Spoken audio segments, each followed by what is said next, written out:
Hi there. Here we go in our first chapter in the social psychology class. In this chapter is it's kind of one of these overview chapters that all chapter ones are. In this chapter, we'll kind of talk about in fact, we'll kind of show the bigger picture of the book. So if you pay attention to this, what will happen is that later on, when we talk about particular things in chapter 5 or 9 or something, you could perhaps see the bigger story where those chapters fit together. But this chapter also has an introduction to research methodology. Very, very, very brief. This is not experimental class, but just enough introduction to the methodology so that we're not totally lost when we talk about some of the research studies later on. Okay. So the question is, what are the main areas of research today in social psychology? Okay, and we find that the three main areas involve social thinking, social influence, and social relations. That's amazing because that's Unit 1, Unit 2, and Unit 3. In other words, Exam 1, Exam 2, and Exam 3.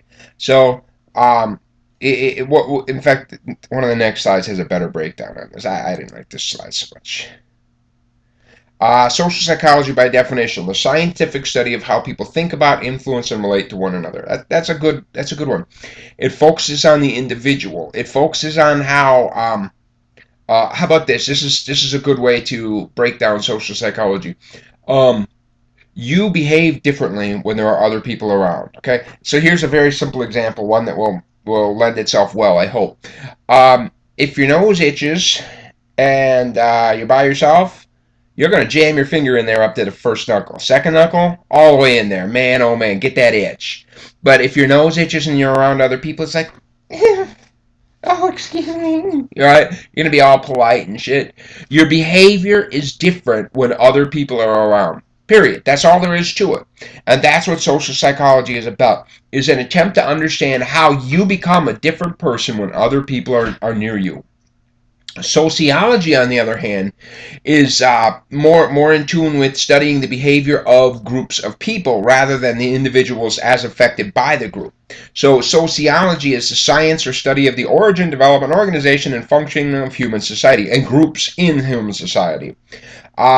Usually, the social psychology uses experimental research, and sociology uses correlational research. That's not completely true, but that's a generalization. Yada yada yada. Uh, yeah, a couple of questions. Okay, some big questions that might be asked by a social psychologist. How much of our social world is just in our heads? And this is an interesting thing. Because the fact is, we live in there are two different worlds. Okay, two different worlds that we live in. Um, the reality that we live in and what we perceive to be true. And the fact is, as far as you are concerned, the world as you perceive it is far more important than reality. I mean, that's all there is to it. I mean, hopefully your reality and how you perceive it are somehow in touch with each other. You would have something like schizophrenia if your reality and your perceptions were completely and utterly separate from each other. So hopefully you're not in that realm, but clearly there is always going to be a disconnect between reality and your perceptions, and it is always perceptions that matter. It is not reality that matters, it is perception that matters. Okay? So though there is a social reality, what matters to us is what we believe. Okay? Would people be cruel if ordered? Yes. We're going to talk about this. We're going to talk about how important the situation is. We'll talk at different times about personality factors. And yes, this person is outgoing. This person is shy. This person is mean. This person is sweet. Whatever. We can talk about these personality factors.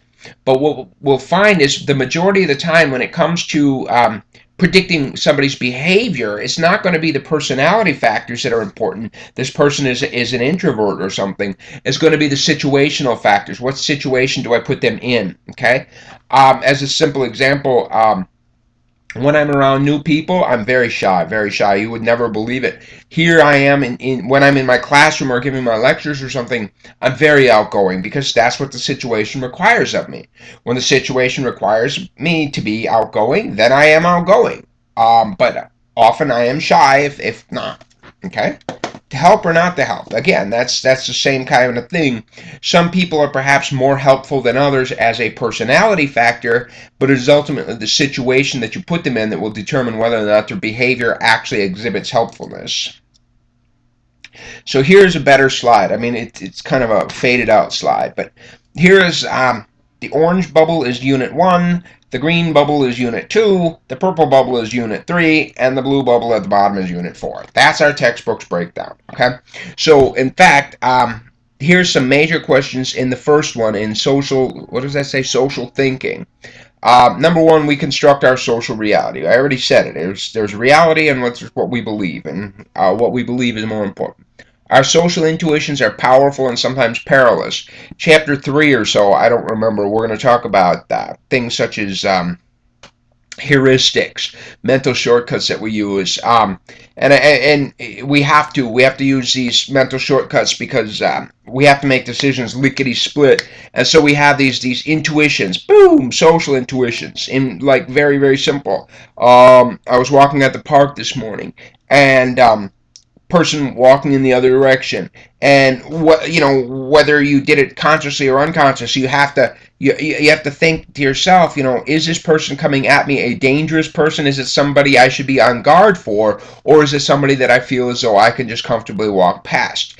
And so we make this internal intuitive, and it's going to be, of course, it's going to be based on how that person is dressed, how they're walking, how they're behaving, and we're going to make an intuition about what that person's going to do. This is obviously the basis of stereotypes and other things that we're going to deal with. However, what we find is that these social intuitions usually do a pretty good job of getting us where we need to be. Okay?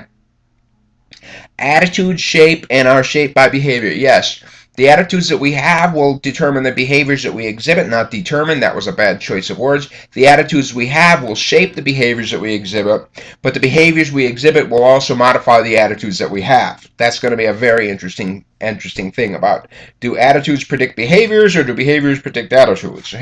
Both. Moving into the green.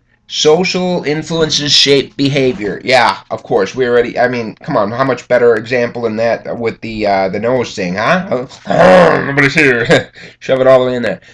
Disposition shapes behavior. Yes, to some degree, as we said, dispositions or personality factors or all kinds of different things shape behavior. Sure, we're gonna come to that. Social behavior is also biological behavior in the social relations chapter. Absolutely. We are biological creatures. We're going to talk a little tiny bit about evolution. And of course, we're not talking about the evolution of like a feather and how a feather helps a bird fly, because it helps, but ultimately we will, because we're going to be talking about how evolution and the word adaptation, that is to say, how an animal is modified through the evolutionarily selective forces. They're modified to survive and reproduce in their environment. Well, we are social creatures and we are forced, our social behaviors have the same adaptive type functions that a bird's feathers would, okay, or an animal's fur might, okay? It has the same adaptive functions. Human behavior is subject to selective pressures in the same way that an animal's fur or an animal's size or whatever might be selected by biological evolution. It's all biological evolution. Feelings and actions toward people are sometimes negative and sometimes positive. Yeah, again, I said it's all the situation, right?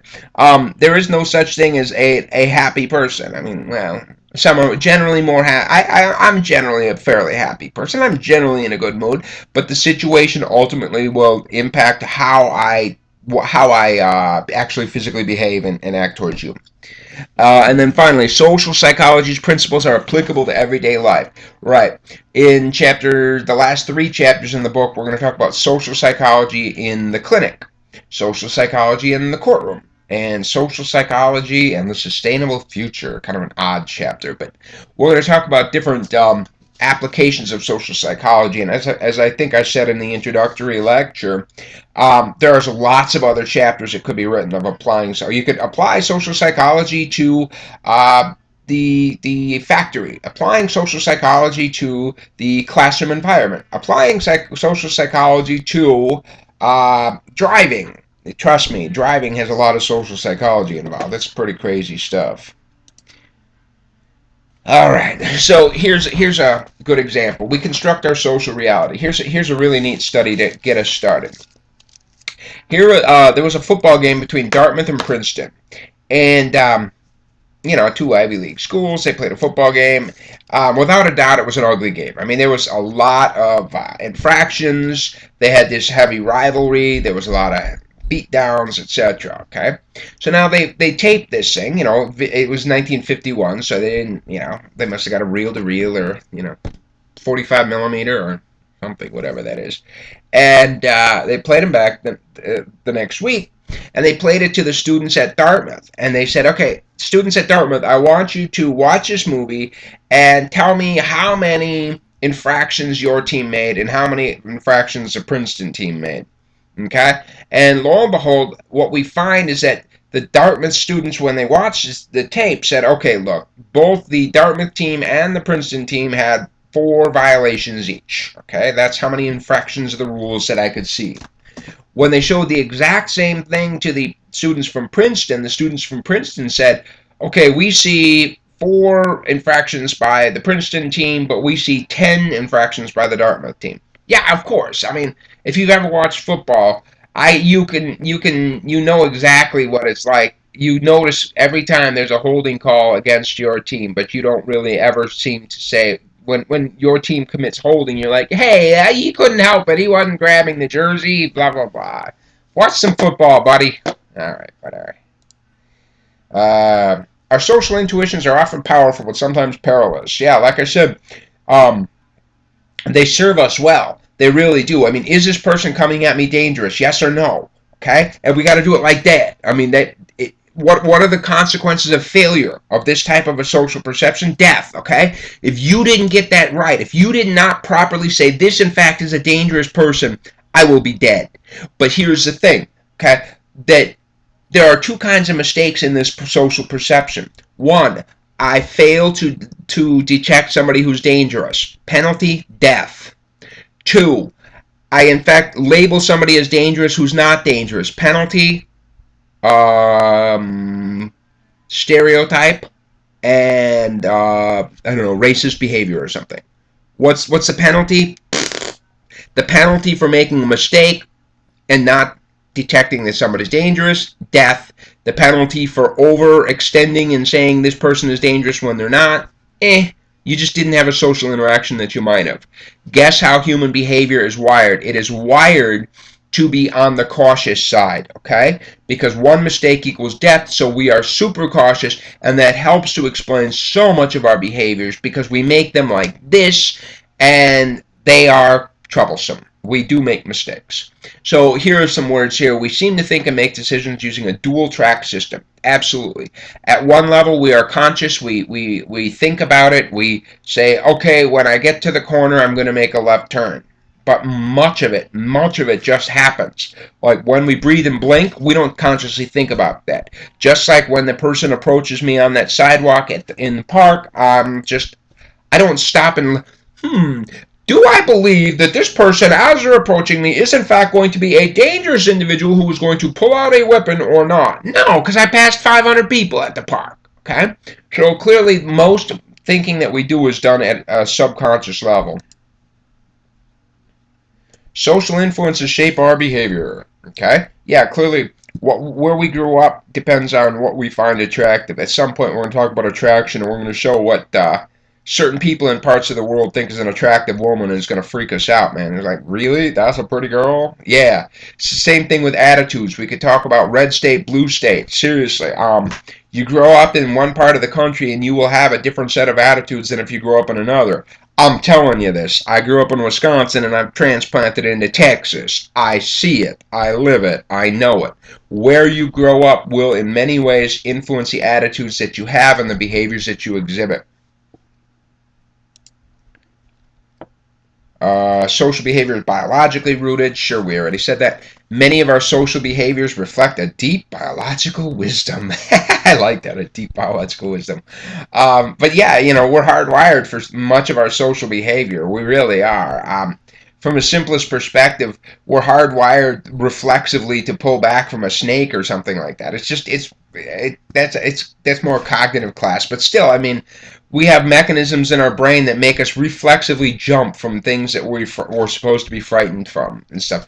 Our inherited human nature predisposes us to behave in ways that helped our ancestors to survive and reproduce. That's right.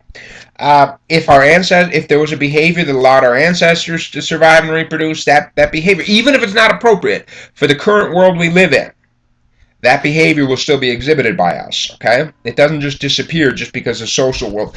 I mean, I'm foreshadowing, but there's going to be a phrase I'm going to say later, and that is biological evolution proceeds much more slowly than cultural evolution.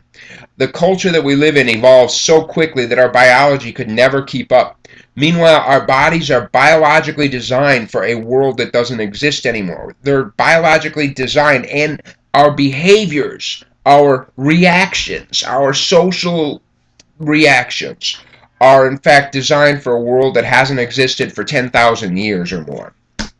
Well, social neuroscience is an integration of biological and social perspectives that explores the neural and psychological bases of social and something behaviors. I don't know what that's. Social behaviors. Okay. I can't see it. I don't know. It's behind my camera. I can see myself. Okay. Values enter psychology. This is kind of stupid. Blah, blah, blah. This is dumb. Science is subjective. Yeah, I want to point that out. The goal of science is to be objective. Scientists can't simply read the book of nature. That is, in an ideal world, what scientists do is they just sort of read the world, find the truth in some blind fashion, but they don't. You know, they interpret what they see. They have assumptions about what they're going to find. They design experiments to find certain things, but they don't design experiments to find other things. They ignore findings sometimes when they get them. So clearly, there's a lot of different things that about science that is biased. Whatever. That's kind of blah blah blah. Values enter psychology. Blah blah blah. Yeah, professional advice in a whatever. Boring. So is social psychology simply common sense? No, not really. Adages are statements of common sense, like birds of a feather flock together. Isn't that pretty straightforward? How about opposites attract? No. Okay. Wait a minute. The more the merrier. Yay! That's common sense. Two's company, three's a crowd. Oh. Common sense is not especially common, says Voltaire. I love that phrase. Here I got a little rant. I remember one time I was I was selling a house, and we got to the documents for closing, and here's what it was it says, seller agrees to pay closing costs. And I was like, okay, that's cool, no problem. And then we go to the end, because I had a good price. I was fine, paying the closing costs, because the closing costs were like, what do I know, And we get to the actual day of the sale, and they had lumped into the closing costs, of course, all of those fees and taxes and blah, blah, blah, blah. But then they put in their down payment into the closing costs. And they put in the first year of their property tax. They put in the first year of their insurance, homeowners insurance. And I'm like, how the hell is your homeowners insurance and property tax closing costs? Closing costs are those costs associated with the sale of the home. No, they said, closing costs are all of those costs that you bring to the table the day that you close. And I'm like, wait a minute, so why didn't they just put down $100,000 on the home and then say that was closing costs, right? Isn't that what it is? I mean, shouldn't that be what they should have done? And I was so pissed off. In the end, though, I lost like $3,000. It wasn't as bad as it could have been. And in the end, I honestly, I had to make a quick judgment. Because I had to leave the state. Literally, I had to close on a house here in Texas the same day. And so it was like, if you tell them that 3 grand ain't cutting it, then they're gonna leave. And I'm like, oh shit, you know. So I sucked it up. I took it. I was happy because I didn't think, even if I put the house back on the market, I could have gotten anywhere near that offer. I'm honestly, that the person that bought that house was a sucker, even with that. Even with that. However, what was the point of all of this nonsense? The point of all of this nonsense was that my realtor says to me, it's just common sense that closing costs would include the first year's property taxes. It's just common sense that the closing costs would include the first year's homeowner's insurance payment. And I'm like, how the hell is that And I did it. I pulled out, I do this rarely. I rarely do this, but I pulled out the PhD card and I'm like, okay, woman, I have a PhD and you're telling me that it's common sense. By definition, common sense means something that everybody knows. If I have a PhD and I don't know it, chances are it's not common sense, okay? That's what common sense means. So be careful. There is no such thing as common sense, all right? Oh my goodness. Common sense implies that everybody shares that knowledge. There is no such thing as common sense. Here are some examples, some social psychology findings. Just as a These were some findings that some researchers had found. This is, let me see. Better educated soldiers suffered more adjustment problems in World War II, suffered more adjustment problems than did less educated soldiers. And it made sense because, right, intellectuals were less prepared for battle stress than street smart people. You know, if you grow up on the street, you're ready for that kind of thing.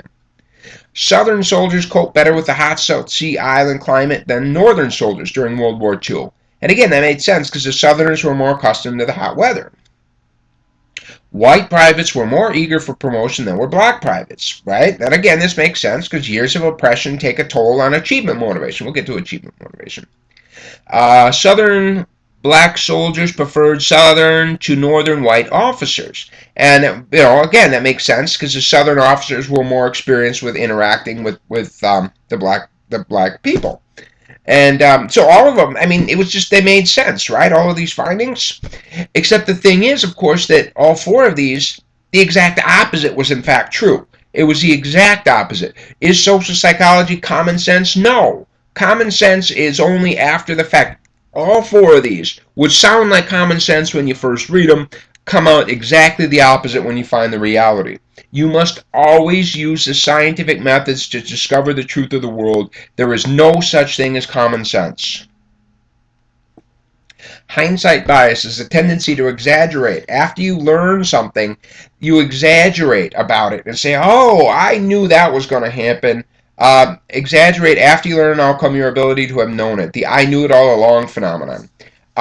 Like here, I love this. Nostradamus' predictions. You know Nostradamus? I mean, ooh, creepy. If you don't know Nostradamus, look him up, man. Wikipedia it, man. Wikipedia it. Like, Wikipedia is now a verb. I love it. His predictions would be great if we could understand them before they happen. Okay? Unfortunately, all of these readers of Nostradamus go, look at what Nostradamus predicted, and they're like, he predicted this and predicted that and predicted that. And you're like, okay, you're writing this in the year 2012 after all that shit has already happened, and you're saying Nostradamus predicted it. That didn't help me at all. Okay? If you could have predicted the rise of Hitler before Hitler rose, and we could have stopped the rise of Hitler, now that would have been some good shit, okay? To predict him afterwards just doesn't help me. Alright, look up your Nostradamus. It's pretty cool. Alright. Yeah, it's a good study, but I don't feel like it.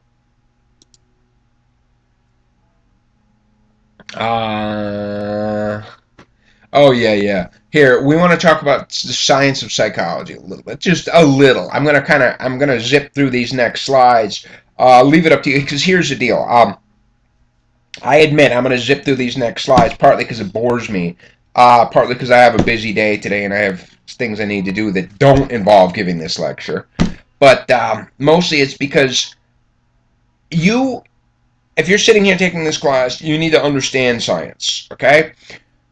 Every single class in psychology you're going to take is going to have some science in it. Yes, some. And at some point, if you're a psych major, you're going to have to take the experimental psychology class and get a whole dose of it. Okay? this course is not designed to teach you science, but this material is designed to give you enough background in science that you sort of can understand some of the studies as we talk about them. Okay, but I want to mention a couple of things. Psychologists, all scientists, in fact, want to know the answers to big questions. Okay, let's say, for example, what's the opinion of the president? Okay, so you could talk about, and we see opinion polls all the time, right? What's your opinion of, or what's a favorable rating, or blah blah blah blah blah, and in an ideal world, let's keep it simple. What's your opinion of the president? From a scale of 1 to 10, 1, this guy is so bad, I can't stand him, to 10, this guy is so awesome, I'd marry him if he wasn't married, or something like that. And in an ideal world, we would ask every single American person, 300 and some odd million, I don't know what the number is anymore, and we would ask every single one of them, and we would average it all together, and we would know the truth. Okay? However, the problem is the question that we want answered, the truth we would like to discover as scientists, is just too big for us. Okay? We cannot possibly access a truth that large, because how the hell are you going to capture 300 and some odd million people?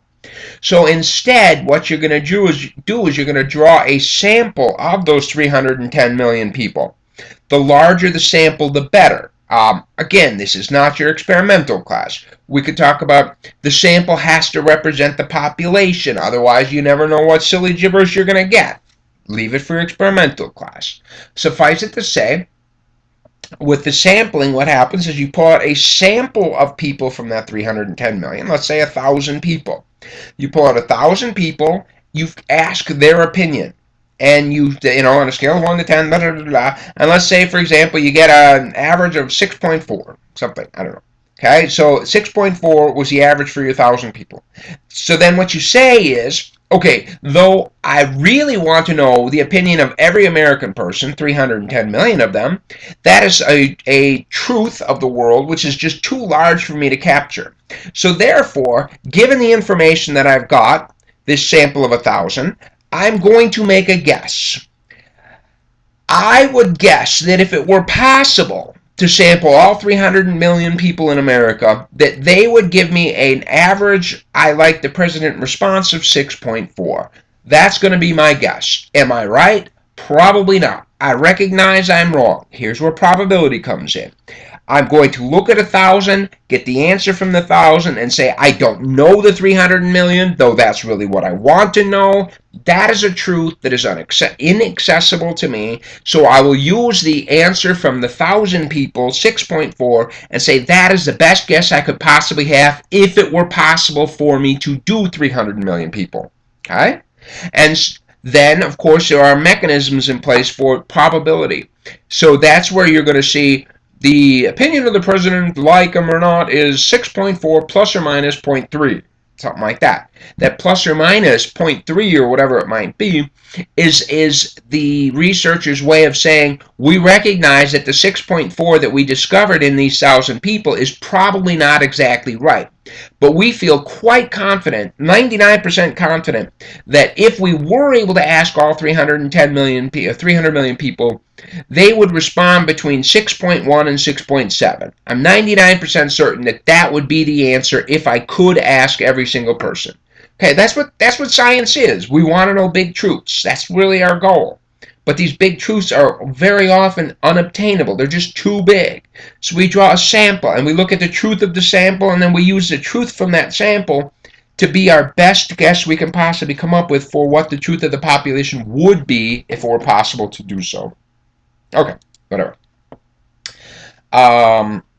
Here's the scientific method. Very briefly. The scientific method always starts with uncontrolled observations. Like let's just say I, as the instructor, I give back exams and papers and stuff. And let's say I give back the paper to Susie, and Susie did not do so well. And when Susie did not do so well, she got this look on her face. You could see she was pissed, And then what Susie did was she went out the door, and when she left, she just slammed the door behind her. She almost like smacked somebody right in the face, right? So I'm like, oh, okay. So now Jonathan gets back his paper, and it's, whoa, sweet. Jonathan did good. Jonathan, I see the, oh man, Jonathan's got the teeth grinning and everything. I mean, that dude is happy. And Jonathan, he walks out the door, and there's somebody coming behind him. But I mean, the person behind him is even halfway across the room. But Jonathan, he stops, he holds the door, he waits. So I made some uncontrolled observations, and I look at him, and I generate a theory. Okay? A theory, by definition, is a tentative explanation for behavior. Okay? So I'm like, I saw some behaviors. I saw, bad grade, unhappy, and this woman, she was really not very helpful at all. And then I see good grade, and I see happy. And so I'm going to generate a real vague theory. At first, it's going to be it's going to be like, I think that when people are happy, they're more helpful. Something like that. That's just a general theory that I'm going to generate, okay? Happy people are helpful people, something, okay? It's a tentative explanation of behavior. Using that, I'm going to generate a hypothesis. A hypothesis is in the form of an if-then statement. If a person is happy, then they will be helpful, okay? There you go. There's a hypothesis. Then I would generate some research. Hopefully, we'll talk about different types of research, but I am an experimental psychologist, so let's pretend we're going to design an experiment. Very briefly, I might do my best to, let's say, manipulate happiness. This is not an easy thing to do, but let's say, for example, moods and stuff. And so what I might do is I might, to imitate the same type of real life situation we just saw a minute ago, I might take 100 students, or I guess that's pretty ambitious research. Let's say 20 students, and give them a children's maze, and I'm going to have this story. Oh, this is so hard. I can't believe, this is really difficult, right? But do your best, okay? And so people go through, and it's a children's maze, and they solve it, and then they come back and go, oh my goodness, you are just amazing. I can't believe how smart you are, okay? So this is my attempt to put somebody in a good mood. We could talk about, whether or not I did a good job of manipulating mood there or not. Then on the other side, what I might do is the same children's maze, but I might block off the maze at some point and make it an impossible maze, and give it to these people, and then after they've been doing it for 20 minutes, after something, I come back and go, seriously, dude? You didn't finish that?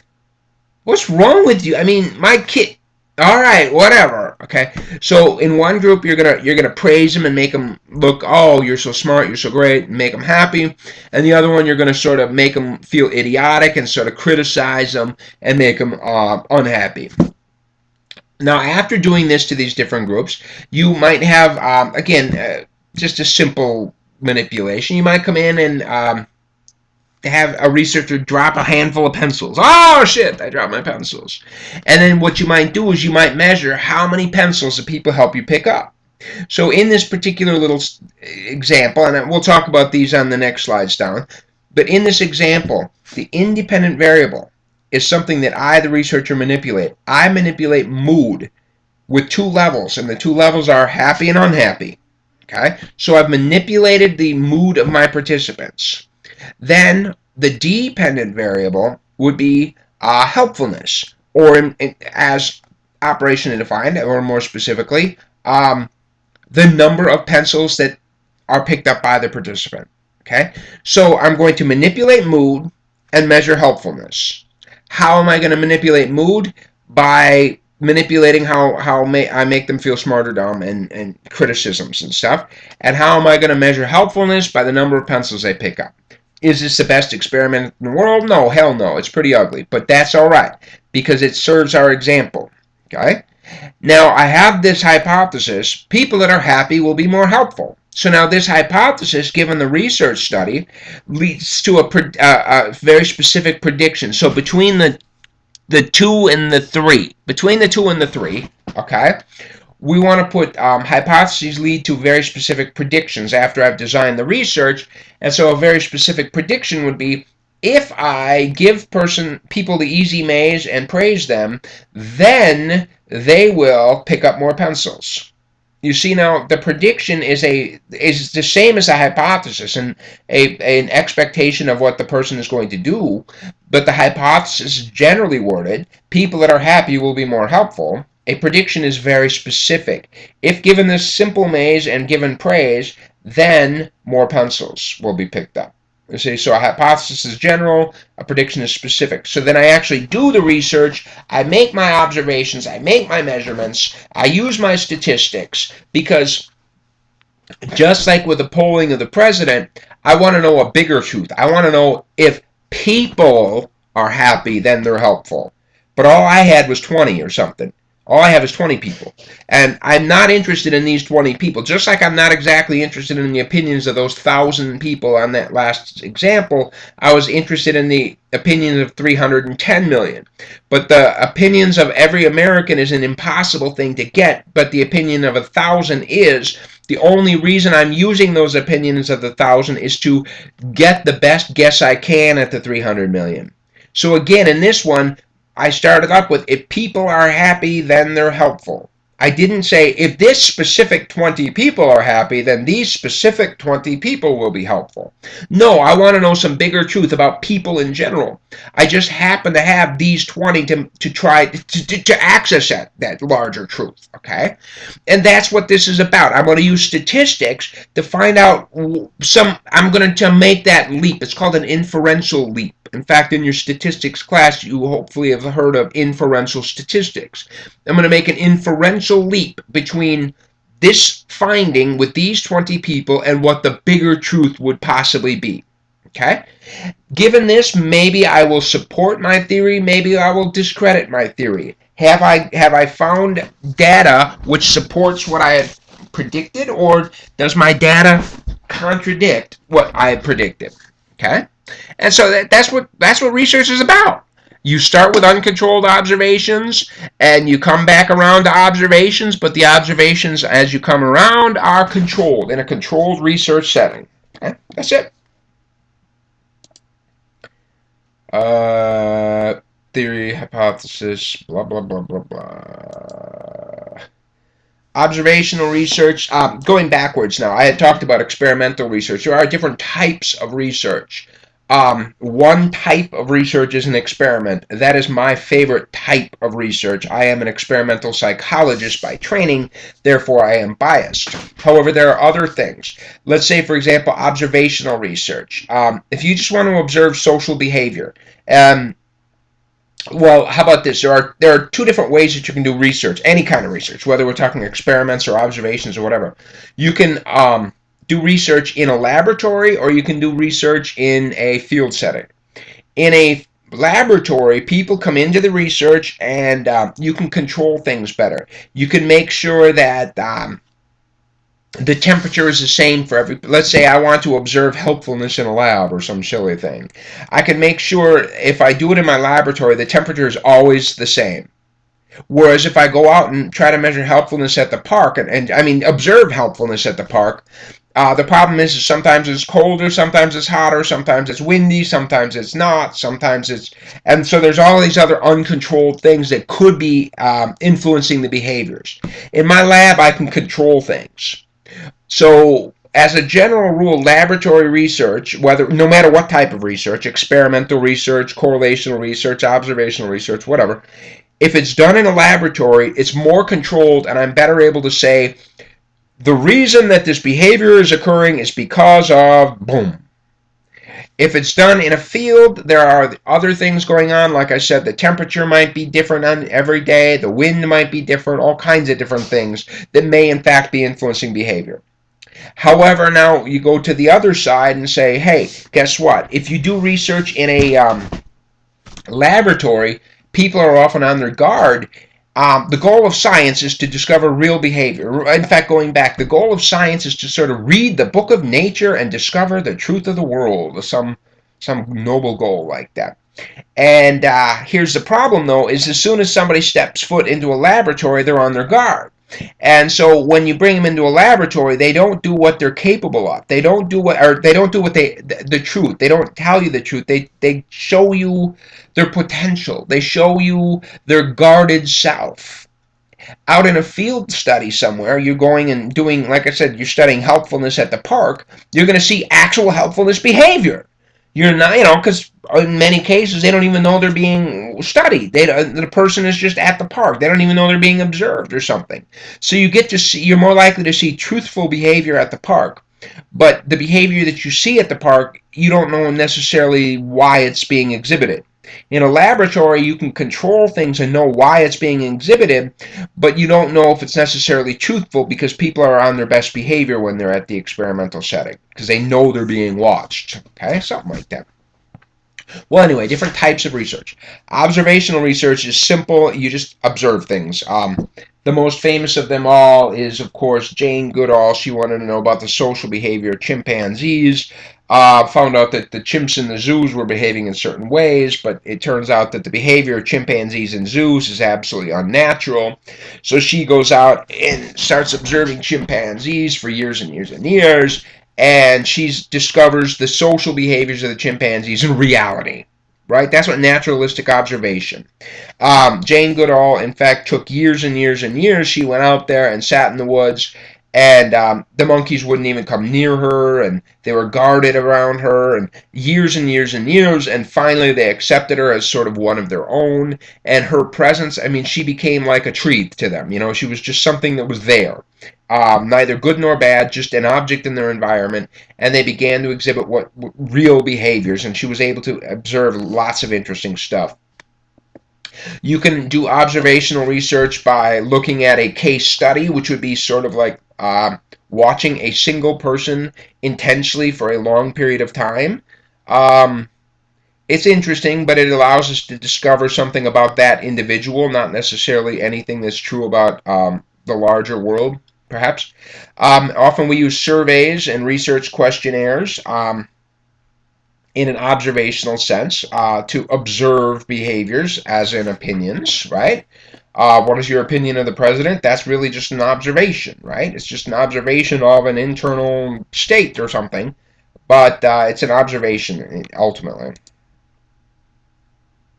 Correlational research often attempts to study. I mean, correlational research is beautiful because you can study things after they've already happened, and you can say, for example, take advantage of, that is to say, correlational research is in many ways dirt cheap because you can take advantage of data sets that are already out there. Let's say for social psychology, you could look at the Census Bureau. The census takes and gathers just billions of pieces of information, and it's all freely accessible. You can look at hospital records. You can look at school records. You can do studies. You can study. Let's say that you could study. Does the score on an SAT test predict success in colleges? All right, and you wouldn't have to do any kind of a complicated study, and you just have to open up the college records and say, okay, can you give me the records from 4 years ago from the SAT test, and can you give me the records of your graduating seniors? Done. All right, you can have your research and just plop, and you finished it. And correlational research is incredibly insightful, but you have to be careful. It is what it is. It allows for prediction. You don't know about causation. You know about prediction. Very simple example. This friend of mine, he discovered that there were some correlations between the positions of the planets and performance of the stock markets. And he was able to pull out his old farmer's almanac and tell him when the moon, da da da da. And so he finds when the moon is in the seventh house, right? And Jupiter's aligned with Mars. When that happens, hog futures go up. No, hog futures tend to go up. What does that mean? Does the moon being in the seventh house cause hog futures to go up? What the hell are you talking about? And my friend's like, you know what? I just don't give a shit why. I just know that when the moon is in the seventh house, bet on hog futures. Why? I don't care why. Why do I care why? My goal is to make money. That's it. If I can predict hog futures, I have no care in the world why I've predicted hog futures. I just know that I can. And that's what correlational research is really all about, an understanding of relationships that do in fact exist without an understanding of why they happen. A really interesting example, social psychological related, would be like there's a correlation between self-esteem and depression. As people's self-esteem is lower, this is in fact a good negative correlation. As people's self-esteem is lower, people's depressive symptoms are higher. Okay, that's a negative relationship, one up, one down. And so it's like, does low self-esteem cause depression? That kind of makes sense. Does depression cause low self-esteem? Oh shit, that makes sense too. Does perhaps a third outside factor cause both, like biological predispositions? Oh shit, that makes sense too. Which one is it? I don't know. I can tell you that if I have a particular patient and this patient has low self-esteem, I can predict that there is a high probability that they will also have symptoms of depression. I will not say the reason they have. No, I don't know. I have no idea. Did A cause B? Did B cause A? Did C cause both A and B? I don't know. I don't know. I don't know. But I do know that given this information, that there is a correlation, that if one is present, I predict that the other will also be present. That's what it allows for, prediction. But you don't understand the cause, and which is okay. I mean, for many things in the world, in particular, this friend of mine in the stock market, he couldn't give a shit about cause. He didn't care. Does pork futures cause the positions of the planets? I doubt it. Does the positions of the planets cause the stock market? That doesn't make sense. But he didn't care. Causation didn't matter. The goal was prediction, and if your goal is prediction, then correlational research is the ideal situation. Blah, blah. Correlations can be positive or negative. Take a look. With a positive correlation, as one variable gets higher, the other gets higher. With negative, as one gets higher, the other gets lower. Here's some examples very briefly. No, zero, blah, blah, blah. Like, say, age and job satisfaction. That's a good one. As people get older, they tend to be more satisfied at their job. This is not a perfect relationship at all, okay? It turns out that there's definitely going to be some outliers, some flukes here. Say, I'm thinking Walmart greeters. I'm thinking those people that have retired from a regular career and then because of, say, bad stock market performance are forced to go back to work as a Walmart greeter or some shit like that. So the relationship between age and job satisfaction is clearly not perfect by any means. However, as a general rule, as people get older, they tend to be more satisfied in their job because they tend to be in a career, they tend to make more money, etc. There's a good positive correlation between salary and years of education. As you get more years of education, your salary goes up as a general rule. There are always exceptions. Okay. Negative correlations, say for example the grade point average and the number of hours watching TV per day. This is a good one. As the number of hours of television watching per day goes up, grade point average goes down. And again, there's exceptions. There's always exceptions. But as a general rule, this is a predictive relationship. That is to say, if I know that you spend many hours a day watching television, I can predict that your grade point average will be low. Will I be correct? Maybe yes, maybe no. If I make this prediction across 100 people, will I be more often correct than incorrect? Yes. Okay? Across any one person, I don't necessarily know what I've got because, I mean, there's exceptions to the rule.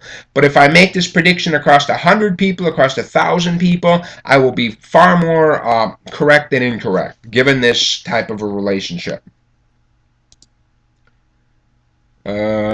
Here's an interesting correlation.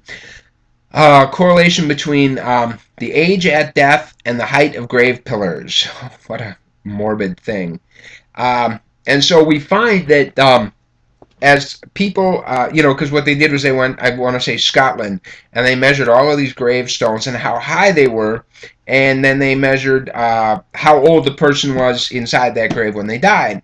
And they find that the older the person was at time of death, the higher the gravestones are. Okay, so there's a strong correlation, a positive correlation, older people, higher gravestones. But does that mean being older causes you to have a higher gravestone? Higher gravestone causes you to die older? No, chances are there's a third outside force. In this case, it's probably access to health care. People that are rich probably have better access to health care and live longer and can afford better gravestones. Okay? And so it's like, okay, that makes sense. All of a sudden, I got it. All right? It's not A causing B, it's some other outside force causing both. Where am I? Oh, here. Whoa, what was this? Click, click, click.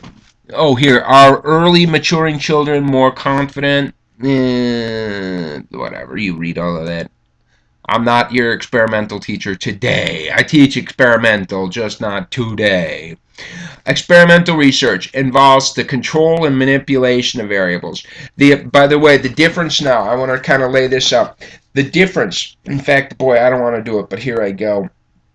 Francis Bacon was a father of science. I love Francis Bacon. He's awesome. Poor guy, he's doing research to find out the effects of freezing on food preservation.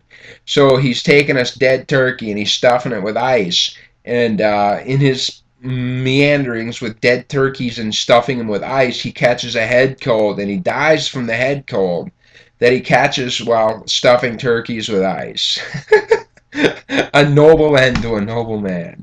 So whatever. So anyway, Francis Bacon, the father of sciences. Look, the goal of science is really ultimately one thing: to make the world a better place. That's why science exists. Take a history of psych class. I'll expand on that immensely.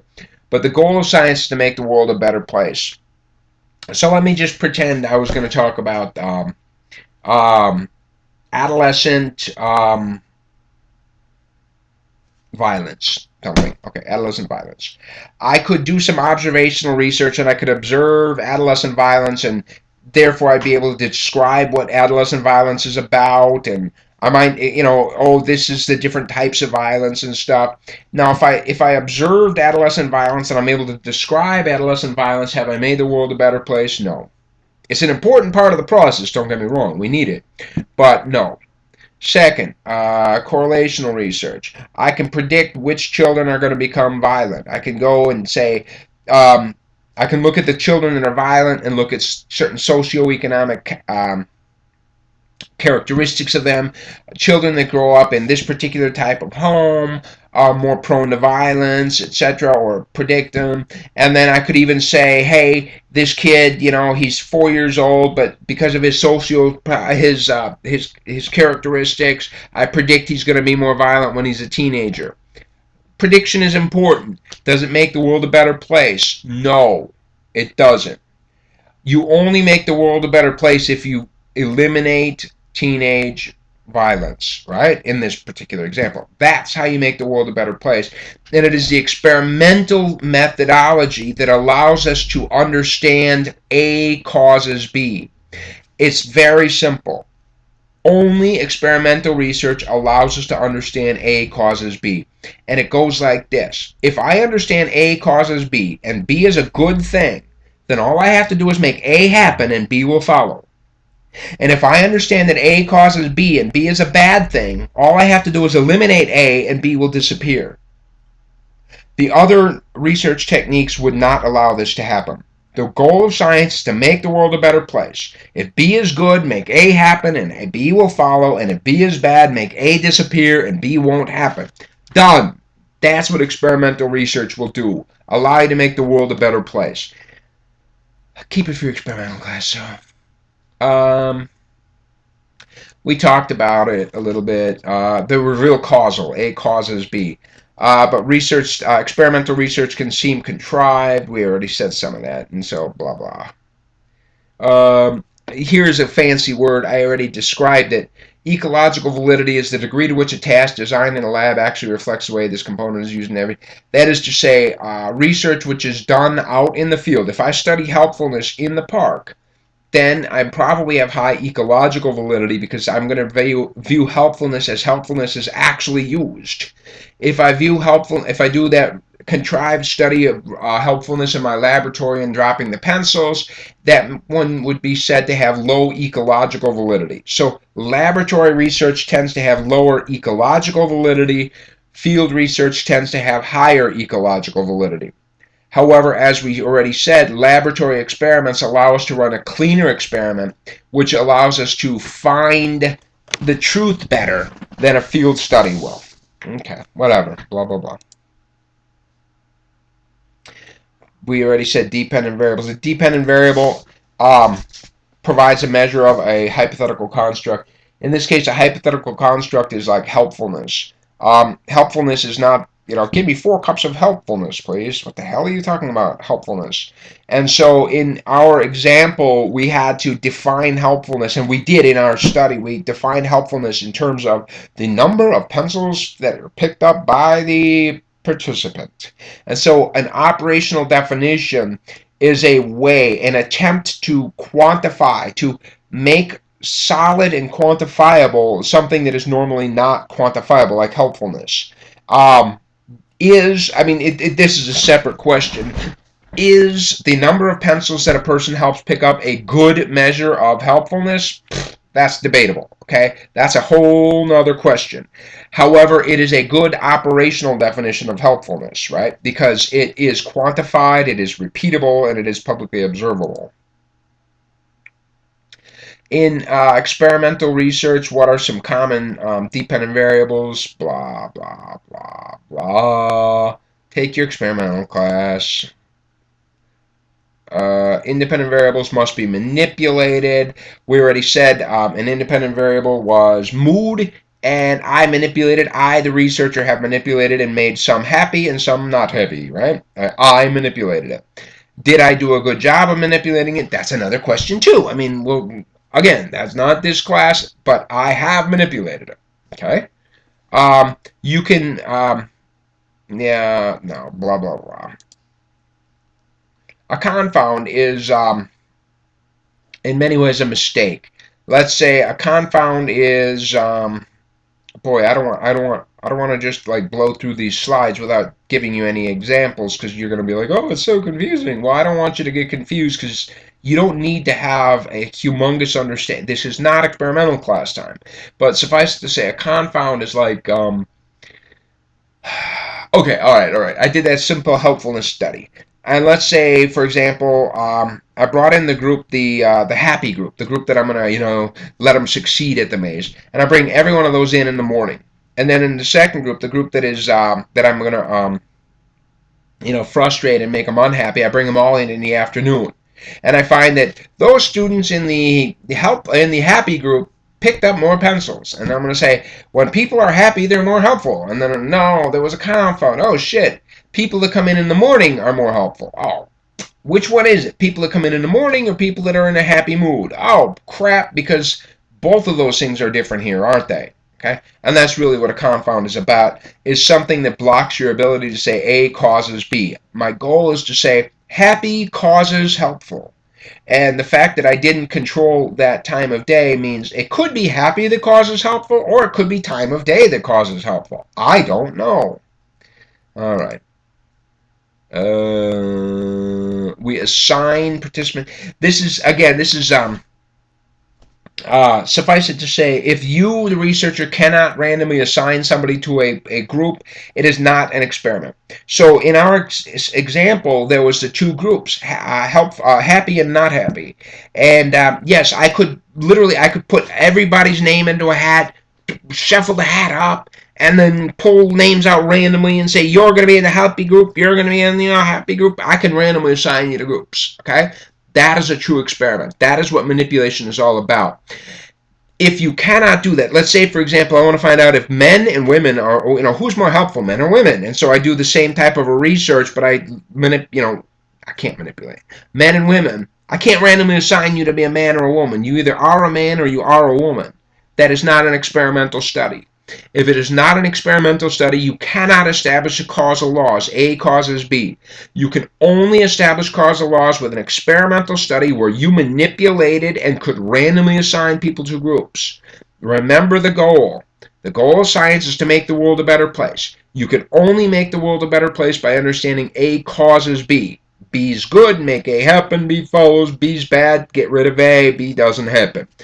You must have A causes B to make the world a better place. You can only establish A causes B through a true experiment, and it is only a true experiment if you can randomly assign people to conditions. Okay. Blah, blah, blah, blah, blah. So many words that are just not for us in this particular case. Here's a good example of an experiment, by the way. In fact, it's a pretty good breakdown. Here we've got people, like it, and we're going to take half of the people. Let's say we. All right, taking a step back, I'll take a moment. We want to know: does watching violent television make people aggressive? What I really want to know is, all the people in the world, would they get more aggressive if they watch violent television? It is a truth I would like to uncover as a scientist, but that truth is humongously large. So instead, I perhaps draw a sample of 50 people. And I take those 50 people and I put all of their names into a hat, shuffle them up, and half of them will be put into the experimental condition and half of them will be put into the control condition. I have now randomly assigned them, and I'm going to manipulate the type of television they watch. The 25 people in the experimental group will then be exposed to an hour-long program of violent television. I don't know what it's going to be. And the people in the control group are going to be exposed to 1 hour of nonviolent television. Then I will take those people and I will put them, let's take a step back and let's say it was children, keep it simple. And then I will put them into a playground setting and I will have a very quantified way of measuring. Aggression will equal verbal behaviors intended to harm another. Aggression will involve physical behaviors intended to harm another. Blah, blah, blah. I don't know what it is going to be because I'm not doing the research. But I'm going to have a very quantified definition. I'm going to measure these children on a playground for an hour and count a number of aggressive acts that they exhibit.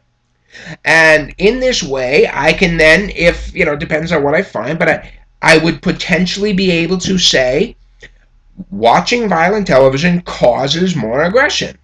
Done. Okay, I could say that A causes B. If B is a good thing, make A happen. Blah blah blah.